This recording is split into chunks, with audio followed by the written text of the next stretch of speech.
বিগত নির্বাচনগুলিতে রক্ত ছড়িয়েছে নির্বাচন কর্মীদের। ইতিমধ্যেই রাজ্যে চলে এসেছে কেন্দ্রীয় বাহিনী।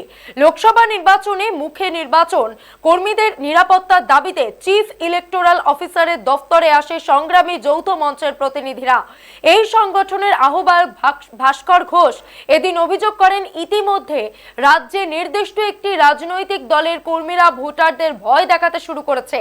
গত পঞ্চায়েত নির্বাচনের অভিজ্ঞতার নিরিখে তারা চিফ ইলেকটোরাল অফিসারের কাছে নিরাপত্তার দাবি জানাতে এসেছেন।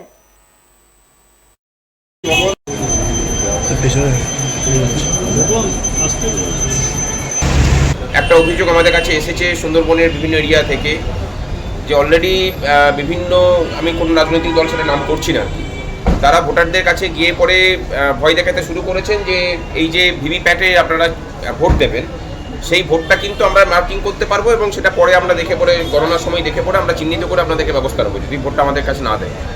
তাহলে এই খবরগুলো তো তাদের কাছে পৌঁছানো প্রয়োজন, এবং আমরা যারা ভোটকর্মী হিসেবে এই দায়িত্বটা পালন করি বিভিন্ন জায়গাতে, তাদের থেকে সেই ফিডব্যাক নেওয়াটা খুব প্রয়োজন।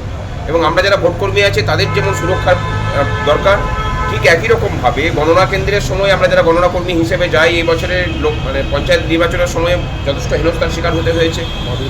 ভোটের সময় যেমন একটা বুথের 200 মিটারের পেরিফেরিটা মানে পোলিং পার্টির দায়িত্বে থাকে, সেই সমস্ত বিষয় নিয়ে আমাদের কথাবার্তা বলার আছে।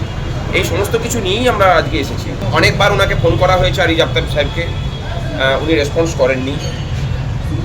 চিঠি দেওয়া হয়েছে, মেল করা হয়েছে, দেখা করার জন্য সময় এখনো পর্যন্ত পাওয়া যায়নি, যে কারণে বাধ্য হয়ে আজকে এসেছি যে দেখা করে যাব।